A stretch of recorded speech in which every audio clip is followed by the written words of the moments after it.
વિદ્યાર્થી મિત્રો, આજે મેઇન્સની સિરીઝમાં એક નવો ટોપિક સાથે આપણે આવ્યા છીએ, જે દર વખતે કહું છું એમ કે વિશ્વસનીયતા શું છે. તો જીપીએસસી એ સવાલ પૂછેલો છે, એમાં મેં એ જવાબ લખ્યો છે, એ આન્સર કોપી સાથે જ હું તમને સમજાવીશ. એટલે જેથી કરીને વિશ્વસનીયતા એ છે કે એવા સવાલો જીપીએસસી બનાવે છે, એનો મતલબ એમ કે એ પ્રોફેશનલ સવાલ છે અને એ ચેક જીપીએસસી દ્વારા થયું છે. એટલે આપણને ખબર પડે કે ભાઈ માર્કિંગ સિસ્ટમ કેવી રીતના લખવાથી કેવી રીતના માર્ક લાવવામાં આવે છે. આટલું ક્લિયર છે? ઓકે, આગળ જઈએ. જેમ દર વખતે કહું છું એમ કે ભાઈ જે વિદ્યાર્થીને એવું હોય કે અમારે મોક ટેસ્ટ આપવી છે સાહેબ, અમારે મેઇન્સની કોઈ એવી તૈયારી કરવી છે કે એનું કોઈ સરસ ચેકિંગ કરી દે, એની કોઈક મોડલ આન્સર કી સમજાવે, બરાબર, અમારે જાત કરતાં કોઈ કોચિંગ અમને મદદ કરે, તો સાધ્યમ પર તમે અચૂકથી જોડાઈ શકો છો. અને તમે જાતે તૈયારી કરતા હોય તો અત્યારમાં તમારા માટે જ છે કે શાંતિથી તમે તમારી જાતે તૈયારી કરો. આટલું ક્લિયર છે? તો આ સવાલ 2022ની જીપીએસસીમાં સવાલ પૂછાયો હતો કે આપણા દેશમાં સાયબર અપરાધ એટલે કે સાયબર ક્રાઇમ સંબંધિત નીતિઓની સાંપ્રત સ્થિતિનું વિવેચનાત્મક મૂલ્યાંકન કરો. તો હવે આ શબ્દ જે છે, આ સવાલ છે, તો એમાં કેટલા પોઈન્ટ એવા છે કે ભાઈ સાયબર ક્રાઇમ એ આનો મેઇન પોઈન્ટ છે. એટલે તમારે પહેલું કામ એ કરવું જોઈએ કે સાયબર ક્રાઇમ શું છે. હવે કોઈ પણ સવાલ આવે ત્યારે સિંધુ ખીણની સભ્યતા હોય તો તમને એમ શરમ નહીં અનુભવવાની કે સિંધુ ખીણની સભ્યતામાં જે પેપર કાઢ્યું છે એને તો ખબર જ હોય ને સિંધુ ખીણની સભ્યતા. મારે પ્રસ્તાવના થોડી લખાય કે આ સાલથી આ વચ્ચે જે સિંધુ નદીની આસપાસ જે નગરીય સભ્યતા જે ઉદ્ભવી એને સિંધુ ખીણની સભ્યતા કહેવાય. તો એને શરમ નથી અનુભવવાની. તમે ભાઈ જે સવાલ છે એમાં જે પોઈન્ટ છે એને તમે સમજાવો, એની 2-3 વાક્ય લખો તો એ તો બહુ ઇફેક્ટિવ છે સાહેબ. તો આપણા દેશમાં સાયબર અપરાધ એટલે કે સાયબર ક્રાઇમ સંબંધિત નીતિઓ એટલે કે આ નીતિ એટલે કે એની પોલિસી. તો સાયબર ક્રાઇમની વ્યાખ્યા આપણો પહેલો ટોપિક હોવો જોઈએ. પછી એની નીતિઓની સાંપ્રત સ્થિતિમાં વિવેચનાત્મક મૂલ્યાંકન કરો. જો તમે એવી ભૂલ કરી ગયા કે ખાલી નીતિઓ લખી દીધી તો તમને માર્ક નહીં મળે. તમને જ્યારે એમ કીધું છે કે વિવેચનાત્મક મૂલ્યાંકન કરો એટલે કે સાયબર ક્રાઇમ એક ઘટના છે, એના સંબંધિત કોઈ પણ સરકાર નીતિઓ બનાવે છે તો એની સાંપ્રત સ્થિતિમાં વિવેચનાત્મક મૂલ્યાંકનો એટલે કે અત્યારમાં એની વર્તમાન સ્થિતિ શું છે અને એની વિવેચનાત્મક મૂલ્યાંકન કરો એટલે કે critically evaluate the current status of cyber crime related policy in our nation. જો તમે માત્ર ને માત્ર સાયબર ક્રાઇમ રિલેટેડ ભારત સરકારે કે ગુજરાત સરકારે કોઈ પણ સ્ટેપ લીધા હોય ને એ તમે લખીને આવો તો મને લાગે છે કે એટલા બધા માર્ક મળશે નહીં. તમારું પહેલું કામ એ હોવું જોઈએ કે જ્યારે ક્રિટિકલી ઇવેલ્યુએટ કરવાનું છે તો તમે પહેલાં સાયબર ક્રાઇમની વ્યાખ્યા લખો, પછી એની જરૂરિયાત શું છે આ પોલિસી બનાવવાની તો એના ચેલેન્જીસ લખો, અને ત્રીજી વસ્તુ એ લખો કે ભાઈ ભારત સરકાર અને ગુજરાત સરકારમાં તમને ખ્યાલ હોય કે આવા સ્ટેપ્સ લીધેલા છે તો એ તમે લખો તો તમને સારામાં સારા માર્ક મળવાની સંભાવના બનશે. તમને એમ થાય કે તમને કેટલા મળ્યા છે, તો અહીંયા માર્ક લખેલા છે, અહીંયા માર્ક લખેલા છે, આ મને માર્ક આપ્યા છે, 8 માર્ક મને આપવામાં આવ્યા છે, અહીંયા 8 લખેલું છે, એ 8 માર્ક મને આપેલા છે. એટલે કે મને આ સવાલ માટે એમને 10માંથી 8 માર્ક આપવામાં આવ્યા છે. એટલે એને આપણે બહુ સારા માર્ક સિવિલ સર્વિસીસમાં ગણી શકીએ, કારણ કે 3 માર્ક ઓન એન એવરેજ છે, 4 થી 5 માર્ક એને સારું લાગ્યું છે, અને 5 માર્કથી જેટલા પણ માર્ક કહેવાય એને બોનસ માર્ક કહેવાય કોમ્પિટિટિવ એક્ઝામમાં. બરાબર છે? તો આમાં મને એને 8 માર્ક આપ્યા છે આ સવાલમાં. 2022ની જીપીએસસી ક્લાસ 1-2નો આ સવાલ છે. તો હવે મેં આમાં શું કર્યું છે એને આપણે ધ્યાનથી જોઈએ. આટલું બધું ક્લિયર છે બધાને? Okay, done. ચાલો હવે જો ધ્યાનથી નીચે સુધી જો, નીચે સુધીનું આ વસ્તુ છે. બરાબર છે? હવે આપણે એક એક વસ્તુ જોઈએ એટલે આપણે ખ્યાલ આવે. ચાલો પહેલો પેજ પર જઈએ ડિટેલમાં. પહેલા પેજ પર ચાલો, સવાલ શું છે? સાયબર અપરાધ, એને સંબંધિત નીતિ અને એની સાંપ્રત સ્થિતિનું વિવેચનાત્મક મૂલ્યાંકન કરો. તો પહેલા મેં સાયબર અપરાધની વ્યાખ્યા લખી, સાયબર ક્રાઇમની વ્યાખ્યા લખી. હવે જ્યારે કોઈ પણ વ્યાખ્યા લખવા તમે બેસો છો તો એક્ઝામિનર એવો આગ્રહ નથી રાખતો કે એની કોઈ પ્રોફેશનલ ટર્મ વાળી વ્યાખ્યા હોય. એ એવો આગ્રહ રાખે છે કે સાયબર ક્રાઇમ કોઈ સિમ્પલ વ્યક્તિને તું સમજાવ, જ્યારે અધિકારી બન્યા પછી તો એને ગળે ઉતરે એવી વ્યાખ્યા છે, એને સમજાઈ જાય એવું છે, એવું તમે લખો એટલે તમારું એ પણ પ્રસ્તાવના સરસ બની ગઈ. તો મેં સાયબર ક્રાઇમ માટે શું કર્યું કે મેં એના ટર્મ્સ યુઝ કર્યા કે હેકિંગ છે, બુલિંગ છે, ફિશિંગ છે, રેમસવેર એટેક છે, ઓપન ડોક એટેક છે, દ્વારા ડિજિટલ ઇકોસિસ્ટમને આ શબ્દ ઇફેક્ટિવ થાય. ડિજિટલ ઇકોસિસ્ટમ એટલે શું કે ભાઈ સાયબર એટેક જે કરવો છે એ તમારા પર ફિઝિકલ એટેક થોડો કર્યો, તમને છરી મારીને તમને થોડું આમ પેટમાં પરોવી દીધી છે કે ઓહો મને વાગી ગયું, એ તો શારીરિક એટેક છે. સાયબર એટેક એટલે શું તો ભાઈ તમારો મોબાઈલ છે એને કરપ્ટ કરી નાખે, તમારી બેન્કિંગ સિસ્ટમને કરપ્ટ કરી નાખે, બરાબર, તમારા સોશિયલ મીડિયાને કરપ્ટ કરી નાખે. એટલે સાયબર ક્રાઇમ જે શબ્દ છે એની સાથે જો તમે આવો શબ્દમાં મૂકો ડિજિટલ ઇકોસિસ્ટમ તો એનો પ્રભાવ સારો પડશે, કારણ કે તમે સમજાવો છો કે આની સૌથી મોટી અસર કોના પર થશે, ડિજિટલ ઇકોસિસ્ટમ. અને જો ડિજિટલ ઇકોસિસ્ટમને સાયબર એટેક કરતો હોય તો આજે ડિજિટલ ઉપર જ આખી દુનિયા છે, બરોબર, બેન્કિંગ સેક્ટર છે, મેડિકલ રિપોર્ટ્સ છે, સોશિયલ મીડિયા પર પર્સનલ બાબતો છે તમારી, બરોબર. તો આ તો તમને સૌથી મોટું ઘા મૂકે એમ છે. તો ડિજિટલ ઇકોસિસ્ટમને નકારાત્મક અસર, કારણ કે ક્રાઇમ શબ્દ યુઝ કર્યો છે, કે પોઝિટિવ ઇમ્પેક્ટ થોડી પાડવાની છે. આ ઘટનાથી ડિજિટલ ઇકોસિસ્ટમ ઉપર નકારાત્મક અસર થાય છે. આ અપરાધને સાયબર ક્રાઇમ કહેવાય છે. એટલે મને એવું લાગે છે કે મેં એની પ્રોપર વ્યાખ્યા એડ્રેસ કરી હોય તો એ ખુશ થયો હશે એવું મને લાગે છે, કારણ કે મેં 10માંથી 8 માર્ક લઈ લીધા છે આમાંથી. તો પહેલો પોઈન્ટ આપણે બનાવી દીધો કે ભાઈ હેકિંગ છે, પછી સાયબર બુલિંગ છે, પછી ફિશિંગ છે, રેમસવેર એટેક છે, ઓપન ડોક એટેક દ્વારા ડિજિટલ ઇકોસિસ્ટમ ઉપર જે નકારાત્મક અસર થાય છે એને સાયબર ક્રાઇમ કહેવાય છે. એટલે પહેલા આપણે આ ટર્મ્સને સમજાવી દીધો. હવે શું છે એની પોલિસી, એની સામે લડવા માટે આપણે કંઈક પોલિસી બનાવી છે. એનું સાંપ્રત એટલે વર્તમાન, જૂની બહુ બાબત નહીં, વર્તમાન ની વિવેચનાત્મક મૂલ્યાંકન કરો તો ડાયરેક્ટ એમાં સ્વિચ થવું કે આ પોલિસીઓ છે, એના કરતાં બેટર એ છે કે આપણા દેશમાં, કારણ કે આપણા દેશમાં લખ્યું છે, બીજાની વાત નથી, આપણા દેશમાં, તો પહેલાં આપણે આ વસ્તુ એની એક બનાવવી પડે કે શું છે સાયબર ક્રાઇમ અને ભારત માટે કેમ ચેલેન્જ છે, કેમ સરકાર એની નીતિઓ બનાવે છે, વિવેચનાત્મક મૂલ્યાંકન. તો તમારે પહેલાં કીધું કે ભાઈ ભારતમાં 80 કરોડ જેટલા ઇન્ટરનેટ યુઝર્સ છે. એટલે જો આપણે સાયબર ક્રાઇમ આપણી કોઈ મોટી સિસ્ટમને કરપ્ટ કરી તો આપણા દેશના 142 કરોડમાંથી 80 કરોડ લોકો એવા છે કે જે ઇન્ટરનેટ યુઝ કરે. ઇન્ટરનેટ યુઝ કરે એટલે સ્માર્ટફોન છે એમની પાસે, સાદો ફોન નહીં, સ્માર્ટફોન. તો આવા 80 કરોડ લોકો છે. 40% યુથ 18 વર્ષનું છે. ભારતનું 40% યુથ 18 વર્ષનું છે. એટલે જો નાનપણથી કોઈ સાયબર એટેકનો ભોગ થઈ ગયો, બરાબર, તો એ કદાચ એનું કેરિયર જ ત્યાં ખતમ કરી નાખશે. આટલું ક્લિયર. પછી ભારત ડિજિટાઇઝેશનના ક્ષેત્રમાં હરણફાળ ભરી રહ્યો છે.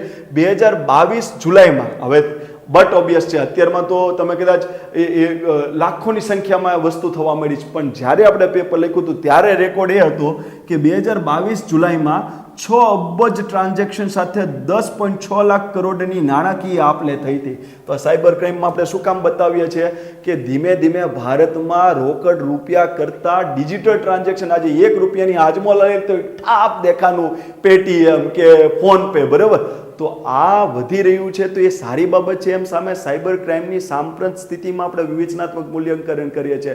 જો સાયબર ક્રાઇમને આપણે કંટ્રોલ કરવાવાળી પોલિસી મજબૂત નહીં બનાવીએ તો તમે વિચારી લો કે ભારત 2022ની જુલાઈમાં એટલું બધું ટ્રાન્ઝેક્શન ડિજિટલાઇઝેશન કરવા માંડ્યું છે કે કદાચ 2040માં કલ્પના બહાર હશે સાહેબ. આટલું ક્લિયર. આ એ જ દેશ છે કે જેના માટે એવું કહેવામાં આવતું ગામડે થોડા કોઈ પૈસા ટ્રાન્સફર કરે, બરાબર. મોદી સાહેબે એ વિઝન મૂક્યું હતું કે ભાઈ હું ડિજિટલ ટ્રાન્ઝેક્શન ઉપર લઈ જઈશ, ત્યારે દુનિયામાં શંકાની દ્રષ્ટિએ જોવામાં આવતું હતું.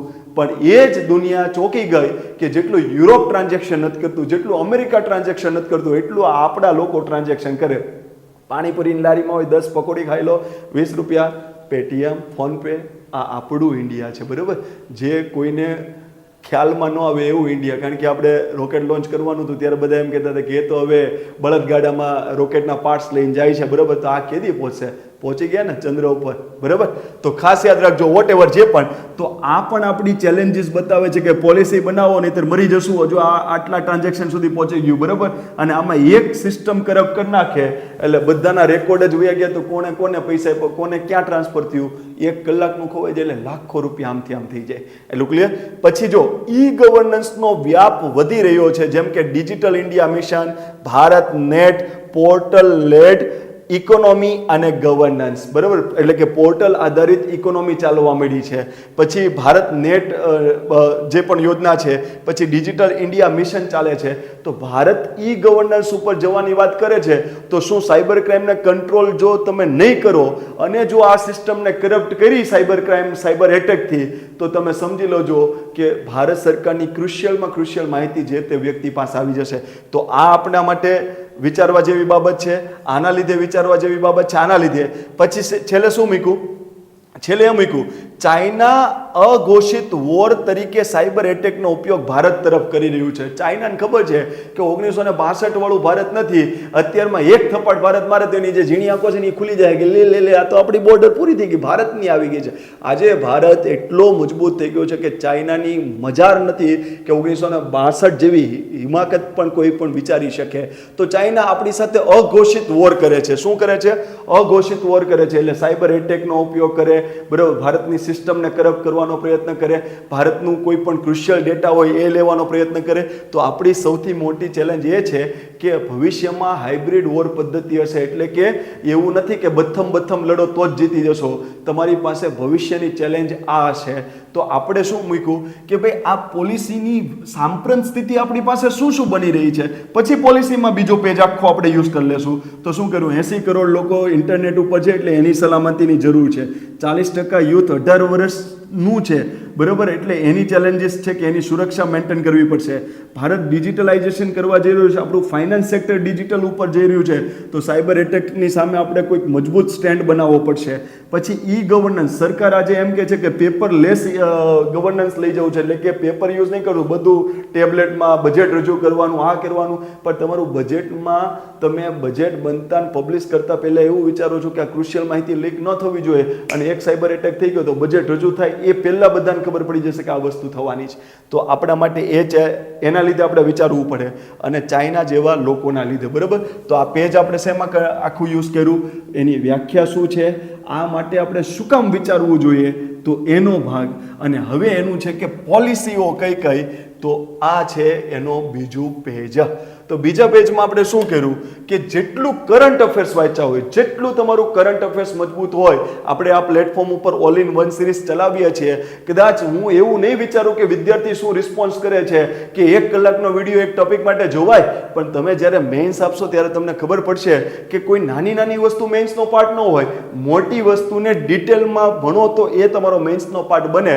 તો એમાં 1 કલાકમાં કોઈ આડીસવડી વાત નહીં હોય કે તમારો સમય બગડતો હોય, કોઈ બિનજરૂરી વાત કરવી, જોક, શાયરી કે ડાયરો, કોઈ પણ વસ્તુ નહીં હોય. એ 1 કલાક ધારો કે ઇલેક્ટ્રોલ બોન્ડ ઉપર હોય કે CAA ઉપર હોય કે EFTA ઉપર હોય, તો એમાં સ્પષ્ટ એ બાબત હોય કે 1 કલાક વિદ્યાર્થી ભણે ને તો હવે તમે સમજો CC છેક PSI સુધી ડિસ્ક્રિપ્ટિવનું પેપર આવી ગયું છે. એટલે હવેની બધી એક્ઝામમાં સરકાર એવું યુથ માગે છે કે જેની પોતાની વિચારસરણી હોય, જે પોતે કોઈ પણ બાબત માટે 5 બાબત કોઈની સાથે ચર્ચા કરી શકતો હોવો જોઈએ. ક્લિયર? તો હવે ધીમે ધીમે બધી એક્ઝામમાં મેઇન્સ આવે છે. તો એના માટે તમારે શું કરવું પડે? આ ટોપિકમાં મને 8 માર્ક મળ્યા છે 10માંથી 8, જેની ટોટલી ક્રેડિટ એને જાય છે કે કરંટ અફેર્સ સરસથી વાંચવું, બહુ એમ રેન્ડમલી નહીં કે આમ કરી નાખ્યું, આમ કરી નાખ્યું. કદાચ વધીને તમે પ્રિલિમ પાસ થઈ જાઓ પણ મેઇન્સ પાસ ના થવાય, કે મેઇન્સમાં સારા માર્ક ન મળે. આટલું પહેલાં ક્લિયર છે?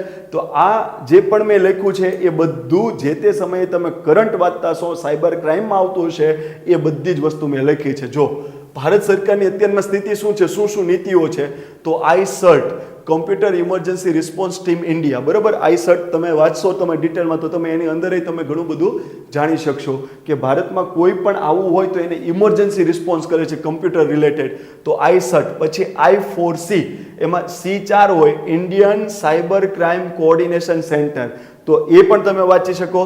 સાયબર સ્વચ્છતા કેન્દ્ર, national critical information infrastructure centre, એટલે જે પણ ક્રિટિકલ ઇન્ફોર્મેશન ભારતની હોય તો એને સંબંધિત કોઈ સંસ્થા કનેક્ટેડ હશે તો એને કહેવાય નેશનલ ક્રિટિકલ ઇન્ફોર્મેશન ઇન્ફ્રાસ્ટ્રક્ચર. પાછા એમને કહેતા કે સાહેબ તમે વાંચી જ નાખો, એટલે ભાઈ આ મેં લખીને આવ્યો છું, બરાબર. હવે પછી આની અંદર પછી બહુ કંઈ ભાષણ ના કરવાના હોય, બરાબર. આ મારું જ પેપર છે સાહેબ. તો નેશનલ ક્રિટિકલ ઇન્ફોર્મેશન ઇન્ફ્રાસ્ટ્રક્ચર્સ તમારે મેન્શન કરવું જોઈએ. Cyber crime reporting online register portal, એટલે તમારું કોઈ સાયબર બુલિંગ થયું છે, તમે કોઈને કહી કહી નથી શકતા તો તમારે રૂબરૂ જવાની જરૂર નથી. તમે રજીસ્ટર કરાવો તમારી ફાઇલ, તમને સરકારી તંત્ર સામેથી ગાઈડ કરશે. તો cyber crime reporting online register portal. પછી ધ્યાનથી સમજો, તાજેતરમાં જ ભારત સરકારે, એટલે જ્યારે મેં મેઇન્સ લખી હશે ત્યારે કરંટ અફેર્સમાં આવેલો એ ટોપિક હશે કે જે મેં ત્યાં આગળ મેન્શન કર્યો છે. હવે તમે જોજો કે એ વ્યક્તિએ જે મને માર્ક આપ્યા છે 8 માર્ક, એટલામાં અહીંયા આગળ મૂક્યા છે. એટલે કે જ્યારે માર્ક મૂકતા હતા ત્યારે આ પોઈન્ટ એની નજીકમાં હશે અને મેં બધા પોઈન્ટમાં આ પોઈન્ટને મેં આવી રીતના માર્ક કરીને મૂક્યો. કારણ કે જો તમારે મેઇન્સ લખવી હોય અને મેઇન્સ આવતી હોય તો એટલું યાદ રાખજો કે નાની નાની વસ્તુ નહીં, પણ જે મોટા મુદ્દા છે કરંટના એને સરસ રીતે કરતા શીખો, તમને બહુ સારા માર્ક મુકાવશે. એટલા માટે હું અહીંયા ભાષણની નીતિમાં નથી આવ્યો, ખોટા મોટિવેશનના ડોઝ આપવા નથી આવ્યો. હું એમ કહું છું કે મેં લખ્યું છે, મને એ માર્ક સારા મળ્યા છે, તો હું કંઈક એવું તમને કહું કે જેથી કદી તમે કોઈ દિવસ મેન્સ નથી આપી, અથવા તો જે મિત્રોએ મેન્સ આપી છે ને એને એવી ચિંતા છે કે સાહેબ અમારે માર્ક નથી આવતો, તો તમે જોઈને કંઈક થોડું શીખવું હોય તો શીખો. અને જો તમને બેસ્ટ માર્ક આપ્યા છે તો તમને કોઈ જરૂર નથી, તમે શાંતિથી તમે મને પણ ગાઈડ કરી શકો. કારણ કે વિદ્યા એટલે એકબીજાને કહેવાની બાબત. આમાં કોઈના પિતા નથી, ભૂગોળના પિતા, બંધારણના પિતા કે ઇતિહાસના પિતા. આમાં દરેક વ્યક્તિ જે તે વિષયનો સારો વિદ્યાર્થી છે. એમાં હું ભૂગોળ બનાવતો હોય કે પોલિટી બનાવતો હોય તો હું ભૂગોળ અને પોલિટીનો સારો વિદ્યાર્થી છું, એમ સમજવાનું. એટલું ક્લિયર? કારણ કે આ તો વિદ્યા છે ભાઈ, સતત વાંચતું રહેવાનું, સતત મગજને બ્રેન સ્ટોર્મિંગ કરતું રહેવાનું. તો મેં આ પોઈન્ટ જ્યારે પેપર લખ્યું હતું ત્યારે આ પેપરમાં ડિક્લેરેશન આવ્યું હતું થોડા સમય પહેલા કે તાજેતરમાં જ ભારત સરકારે HDFC, ICICI અને national payment corporation of India એટલે કે NPCI ના નેટવર્કને ક્રિટિકલ ઇન્ફોર્મેશન ઇન્ફ્રાસ્ટ્રક્ચર ઘોષિત કર્યું. શું કામ આ વસ્તુ? આગળના પેપરમાં આપણે લખ્યું છે કે ભારતમાં 6 અબજ ટ્રાન્ઝેક્શન થયા છે, બરાબર? તો ડિજિટલ ટ્રાન્ઝેક્શન જો પૈસાના વધવા માંડ્યા તો એવી કઈ બેંક છે કે જો એને કરપ્ટ કરી નાખે કોઈ પણ આપણા વિરોધી દેશ, ચાઇના છે કે વોટેવર, તો તમે વિચાર કરો કે ખાલી ડેટા આમ તેમ કરી નાખે તો કરોડો રૂપિયા બેંકમાં કોના પડ્યા છે, કોણ એનો માલિક છે, કોઈ પ્રૂવ ના કરી શકે સાહેબ. એટલા માટે સરકાર શું કીધું કે આવી હેવી બેંક કોણ છે? તો ભાઈ HDFC, ICICI, બરાબર? પછી આ બધા જે ડિજિટલ ટ્રાન્ઝેક્શન કરે છે એ કોણ સંભાળે છે? તો national payment corporation of India. તો સરકારે તરત જ કીધું કે ભાઈ આને એક કામ કરો, આ ભાઈ એની દોરાજી કોઈની ચાલવી ના જોઈએ, આને એક કામ કરો, નેશનલ ક્રિટિકલ ઇન્ફોર્મેશન ઇન્ફ્રાસ્ટ્રક્ચર ઘોષિત કરી દો. એટલે તરત જ એ આમાં આવી જશે, national critical information infrastructure centre. એટલે કે તમારી માલિકી હોય છતાં પણ સરકાર તમને એને ઉપર અંકુશો રાખી શકશે, કારણ કે એ પણ ડેટા જો બ્રીચ થયા, કોઈ પાસે ગયા તો ઘણું બધું નુકસાન ભારતને કરી શકવાની ક્ષમતા ધરાવે છે. તો આપણે એ કરંટનું મસ્ત બોક્સ કરીને મૂકી દીધું. નીચે શું મૂક્યું? સાયબર સેલ દ્વારા હેલ્પલાઇન ઘોષિત કરવામાં આવી છે. એટલે ટૂંકમાં તમે જો કરંટ વાંચતા હશો તો તમને I-CERT, I4C, સાયબર સ્વચ્છતા કેન્દ્ર, national critical information infrastructure centre, cyber crime reporting online, આ પછી આને આ કર્યું, આને આ કર્યું, એ બધા પોઈન્ટ તમને ખ્યાલમાં હશે. અને છેલ્લે જ્યારે સાંપ્રત સ્થિતિનું વિવેચનાત્મક મૂલ્યાંકન કરવાનું છે તો મેં નીચે ઉદ્ગાર ચિહ્નમાં આવું વાક્ય છોડી દીધું છે કે જે પેપર સેટરને એ બાબતે ઇમ્પ્રેસ કરી શકે કે ભાઈ આ ચેલેન્જીસ શું કામ છે. તો છેલ્લે મેં એક વેધક વાક્ય મૂક્યું છે, જે આખું કમ્પ્લીટ નથી કર્યું, ખાલી ઉદ્ગાર વાક્ય કરીને મૂકી દીધું છે. સાયબર અપરાધની ગંભીરતા શું છે? તો જ્યારે મેં પેપર લખ્યું હતું ને ત્યારે એ સમયમાં જેટલા પણ મારા મિત્રોએ પેપર લખ્યું હશે એ સમયમાં એવું આવ્યું હતું કે બરાક ઓબામા અને મોદી અને બધાના ટ્વિટર છે ને એ પેલા હેક થઈ ગયા હતા કોઈ હેકરે. તો મેં શું લખ્યું છે? સાયબર અપરાધની ગંભીરતા શું છે? તો બરાક ઓબામા, નરેન્દ્ર મોદી જેવી વિશ્વ વિભૂતિઓના ટ્વિટર હેન્ડલ હેક થઈ જાય છે. આ ગંભીરતા છે કે જે તે રાષ્ટ્રનો પ્રમુખ અથવા વડાપ્રધાન જેવાના ઓફિશિયલ ટ્વિટર જો હેક થઈ જતા હોય તો સાયબર ક્રાઇમ બાબતે ગંભીર બનવું જરૂરી છે. તો આ પોઈન્ટ આખો લખ્યો તો 8 માર્ક મને મળ્યા છે. તો એવું લાગે છે કે એક્ઝામિનરને સંતોષ થયો છે કે મેં જે રીતના લખ્યું હોય. તો આમાંથી ક્રક્સ શું આપણે લેશું? આમાંથી ક્રક્સ આપણે એ લેશું કે આવો કોઈ પણ સવાલ છે તો કોઈ પણ જાતનું આડી સવડી વાત કર્યા વગર જે પોઈન્ટ છે એની વ્યાખ્યાયિત કરો, જે પોઈન્ટ છે એને વ્યાખ્યાયિત કરો, કરી દીધું. પછી આ વિવેચનાત્મક મૂલ્ય છે તો આનાથી આપણા દેશમાં લખી દીધું છે શું છે, ઇન અવર નેશન, તો આપણી ઇન્ડિયાની ચેલેન્જીસ શું છે તો એ પોઈન્ટ મેન્શન કરી દીધા. હવે નીતિઓમાં તો આટલી વસ્તુ આપણે કરી દીધી છે, જો 7 મુદ્દા લખી દીધા. અને આની વિવેચનાત્મક મૂલ્યાંકન છે ક્રિટિકલી ઇવેલ્યુએટ. તો ક્રિટિકલી મેં એવું કીધું કે આવા વિશ્વ વિભૂતિઓના જો ટ્વિટર હેન્ડલ કે જેને બહુ જ સિક્યુરિટી પ્રદાન હોય છતાં જો હેક થઈ જતા હોય તો જો આપણે આની ગંભીરતા નહીં જાળવીએ, આ પોલિસીને બહુ સરખી રીતના ઇમ્પ્લિમેન્ટ નહીં કરીએ તો આ ડાઉટમાં આવી જશે. આટલું ક્લિયર? તો આવીને આવી જ રીતના મેન્સના સવાલ, તમારા કોઈ પણ મેન્સના સવાલ હોય તો તમે મને મોકલી શકો છો. શરત માત્ર એટલી, હું મારી સમય વ્યસ્તતાને ધ્યાનમાં રાખીને તમને અચૂકથી રિસ્પોન્સ કરીશ. પણ એટલું યાદ રાખજો કે વિદ્યા એને એકદમ પવિત્રતા અને નીતિમત્તાથી ભણવી જોઈએ. તમને ચેલેન્જીસ લાગે ને એવો જ સવાલ તમારે મને મોકલી શકો છો. અને જે પણ વિદ્યાર્થીને એવું હોય કે તમારે અનુભવ આધારિત કોઈ મેક ટેસ્ટ કાઢતા હોય સાહેબ, તો અમારે એમાં જોડાવવું છે તો સાધ્યમનો કોન્ટેક્ટ તમે અચૂકથી કરી શકો છો. અમે ડિવાઇસો મેઇન્સ આવતી હશે કે ક્લાસ 1 ટુ મેઇન્સ આવતી હશે કે STI મેઇન્સ આવતી હશે કે CC મેઇન્સ આવતી હશે, એની અમે શું કહેવાય મોક ટેસ્ટ બહાર પાડીશું, એના પેપર ચેક કરીશું અને એના તમને મોડલ આન્સર વિડીયો થ્રુ સમજાવીશું. આ અમારી જવાબદારીના ભાગરૂપે વાત કરું છું કે મારી એક જાણ કરવાની જવાબદારી છે, તો મેં તમને જાણ કરી છે. જય હિન્દ, જય ભારત. અને શાંતિથી તમારી જાતે તૈયારી કરતા હોય તોય તમે બેફિકર મને કોન્ટેક્ટ કરી શકો છો. જય હિન્દ, જય ભારત.